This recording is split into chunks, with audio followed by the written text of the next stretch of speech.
Herkese merhaba. Bugün yeni bir video ile sizlerleyiz.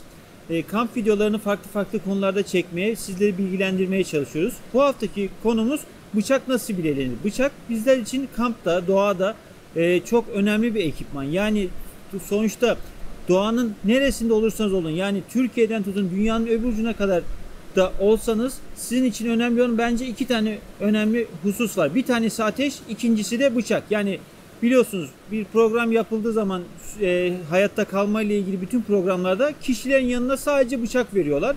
Ateş yakmayı farklı yöntemlerle yakabiliyorlar ama genelde biz yani Türkiye topraklarında kamp yapıyorsak bizim yanımızda her zaman olması gereken şeylerden bir tanesi bıçak. Ve bu bıçakların keskinliği bizim için çok önemli. Bu haftaki videomuzda bıçakları nasıl keskinleştireceğimiz konusunda size bilgiler vereceğiz. Öncelikle ürünlerimizi bir tanıtalım. Şu anda bende hazır olan bütün bıçaklarımı sizin için getirttim. Remington bıçağı, Fransız Opinel, Victorinox ve yine Opinel'in fileto bıçağı. Bu da ekmek bıçağı. Bu kadar çok bıçağı getirmemin sebebi neydi? Burada bıçak bilelemeden önce size birkaç teknik detaylardan vereceğim. Bıçak bilelemek şu gördüğünüz taşla oluyor. Bu biley taşıdır. Ama bileleme işlemi yaparken satın almış olduğunuz bıçağın çeliğinin kalitesi çok önemli.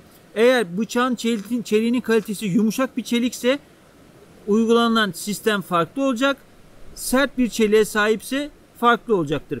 Şimdi bugün bıçak bilelemeye öncelikle İsviçre ordu çakısı diye tabir edilen Victorinox'lardan başlamak istiyorum. Şu anda bütün ürünleri paslanmaz çelikten yapılmıştır bunların. İlk çıktıkları zaman bunların keskin bir uçları var ama şu anda bütün bu ürünler kullanıldığından dolayı keskin uçları azalmıştır. Keskin uç derken ne anlam ifade ediyor? Keskin uç ne anlama geliyor? Şimdi bıçağımızın ucu köreldiği zaman aslında şu şekilde oluyor. Yani büyük bir ölçek olarak yapmak gerekirse.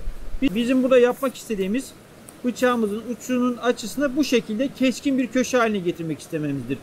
Her markanın farklı şu açıyla alakalı verdiği rakamlar var. Amerikan Buck markası 13 ila 16 derece açıyla bilelenmesi gerektiğini, Opinel, Victorinox gibi markalar 20 derecelik açıyla bilenmesi gerektiğini söylüyor. Bakın yani az önce de belirttiğim gibi bıçak bilelendikten sonra bıçağın keskin ucunun açısı aynen bu şekilde olması lazım. Keskin bir köşe ve kenarlarla birlikte. Eğer bıçağın ucu şu açıyla yani geniş açıyla bilelerseniz kesmeyecektir. Çünkü küt bir yüzey olacaktır. Ama bıçağın ucunu şu şekilde ince bir uçla bilelediğiniz takdirde de bu sefer herhangi bir sert bir yüzeye geldiği zaman bıçağın ucunda eğrilmeler meydana gelecektir. Şimdi biley taşımız burada. Birazdan bıçağı bileyleyeceğiz. Genel olarak piyasada kabul gören bıçak bileyleme açısı 20 derece. 20 dereceyi ne şekilde olduğunu öncelikle size bir gösterelim. 20 derece ne şekilde oluyor? Bir adet şöyle bir kağıt alıyorsunuz. Normal bir kağıt. Bunu bu şekilde katladığınız zaman 90 derece 45 dereceye, ikinciye katladığınız zaman da 45 derecelik olan açımız 22,5 dereceye düşecektir. Yani bu da tabi sonuçta elimizde açı ölçer yok ama bıçak bilelerken 3 aşağı 5 yukarı bileyleyeceğimiz bıçağın açısını bakın yaklaşık olarak 20 derece ne şekilde olduğunu göstereceğiz. Şimdi bakın biley taşına koyduk bıçağımız. Yani bıçağımızı buraya koyduğumuz zaman gördüğünüz üzere 20 derecelik açıyla bıçağı bileyleyeceğiz. Şimdi 20 derecelik açıyı 3 aşağı 5 yukarı elimizden anladık. Şimdi bıçak bileyleme tekniklerinde neler var? Bıçak bileylerken iki tane yöntem var. Bir, bıçak biley taşını aldınız. Yani çok basit herhangi bir yerden ekstra bir para vermeden alabileceğiniz bir bıçak. Yaklaşık olarak ben bunu 10 TL'ye aldım bu cuma günü.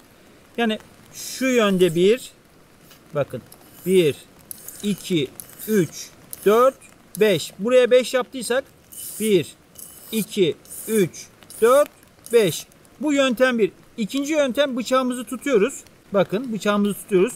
Saat yönünün tersinde bakın 1, 2, 3, 4, 5 saat yönünün tersinde. Ters çeviriyoruz. Yine saat yönünde 1, 2, 3, 4, 5. Burada her iki tarafa da eşit yaparsanız bunu bıçağın köşeleri yani 20 dereceye düzgün eşit bir şekilde bilelersiniz. Tekrardan gösteriyorum. İçeri doğru düşünün. Saat yönünün tersinde bıçağı tuttuk. 1, 2, 3, 4, 5. 1, 2, 3, 4, 5. Şimdi farklı bir bıçakla deneyelim bunu.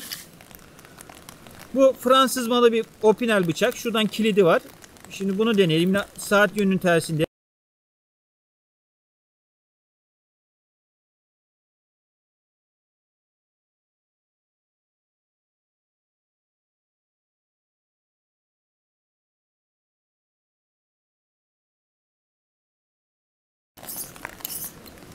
Saat yönünün tersinde içeri doğru.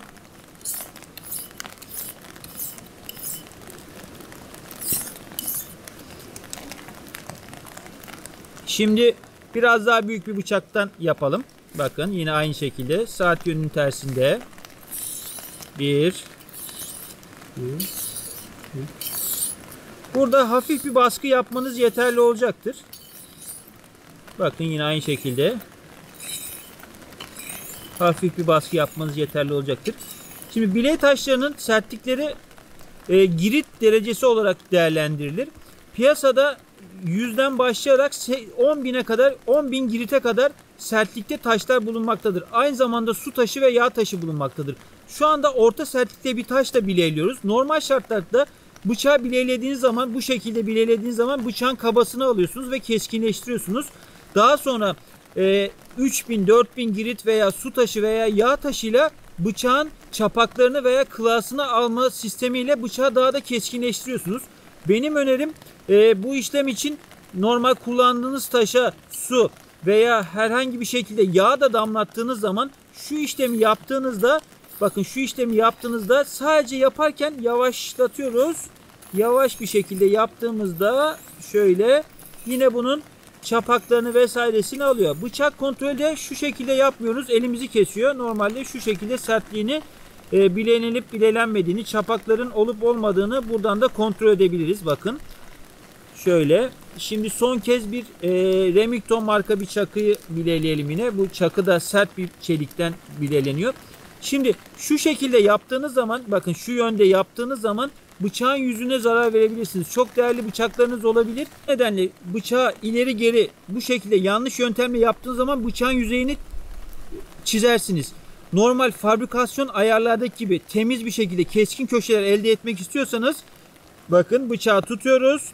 Sapını böyle saat yönünün tersinde içeri doğru aynı sayıda 20 derecelik açıyla bıçağın böylelikle sadece keskin köşelerine değiyor bilek taşımız ve bıçağın diğer yüzünün estetiğini kesinlikle bozmuyor. İşinizi doğru yapıp yapmadığınızı, yani bu açıyı doğru yapıp yapmadığınızı ölçmenin farklı bir yönü de var. Normalde kendinizi şu şekilde test edebilirsiniz. Bıçağın bu gördüğünüz kısmınıza bir siyah keçili kalemle her iki tarafına sürersiniz. Daha sonra şu işlemi yaptığınız zaman açının diğer yerlere değmediğini, hani ne sadece keskin köşeleri bileleyip bilelemediğinizi rahatlıkla test edebilirsiniz. Yani şu anda bu videoyu çekerken yağmur yağıyor ama videoyu da çekmemiz lazımdı. Bakın bu şekilde yapıyoruz. Bunu herhangi bir taşlarla, piyasadan bulabileceğiniz taşlarla çok rahatlıkla bunları keskinleştirebilirsiniz. Daha değerli bıçaklarınız varsa bu orta sertlikteki bir taşı aldıktan sonra girit derecesi 4000, 5000, 6000 şeklinde bilek taşlarıyla bunların klasını alabilirsiniz. Masat da kullanabilirsiniz aynı şekilde. Yani değerli taşlarınızı bu şekilde bileleyeceksiniz. Bakın öncelikle. Veya şurada da bakın böyle keskin köşeli bir bıçak olduğu zaman şöyle de yapabilirsiniz. Bakın. Kesme ağzının sıkıntı olmadı. Biraz daha genel kullanımlık modellerdedir. Şu bıçağı bilelerken çok kısa şundan bahsetmek istiyorum. Fransız Opinel yaklaşık olarak 1890'dan beri bıçak yapmaktadır. Normalde piyasada satın alırken eğer Opinel'in bu kısmında inox yazıyorsa paslanmaz çeliktir. Frans veya karbon yazıyorsa kararan çeliktir. Karbon değeri düşüktür. Çok çabuk keskinleşir. Jilet gibi olur. Fakat hemen paslanacaktır bu model. Burada yazan 6 numarada bunun palasının uzunluğudur. Yani No 6 santim. No 8 olursa 8 santim. Bakın yine aynı şekilde Opinel inox paslanmaz. Şurada 12 yazıyor. No 12. Yani bıçağın palası 12 santim oluyor. Bir de aynı şekilde Opinel bıçakları satın alırken sapı çok önemli. Bu standart bir sap. Bu gördüğünüz zeytin ağacının bir sapı. Renklerine göre fiyatları değişiyor. Öncelikle belirteyim. Kayın. Bu kayın ağacı. Bakın bu şekilde geniş kesme yüzüne sahip bir bıçağınız varsa bakın bu bıçak yani buradan buraya kadar bir kesme yüzeyine sahip. Bakın bu orijinal bir bıçak. Bakın bunu fabrika kendi bilelemiş. Bakın hiç ağırlık vermeden kesiyor. Bıçak nasıl? Bakın. Bu bıçak düzgün bilelenmiş. Bunun ağzı bozulmadı. Bunu bileledik. Bakın aynı fabrikasyon gibi kesiyor. Bakın fabrikasyon gibi kesiyor. Bugünkü videoyu çok zor şartlarda çektik. Umarım videomuz etkili olmuştur. Bir sonraki videomuzda balıkçılıkla ilgili balıkçılık ekipmanları ilgili olacak. Balıkçılığa yeni başlayan kişiler neler alması gerekiyor, nerelerde satın alınır, ne şekilde olur gibi bir videomuz olacaktır. Herkese teşekkür ediyoruz. Kanalımıza abone olmayı unutmuyoruz.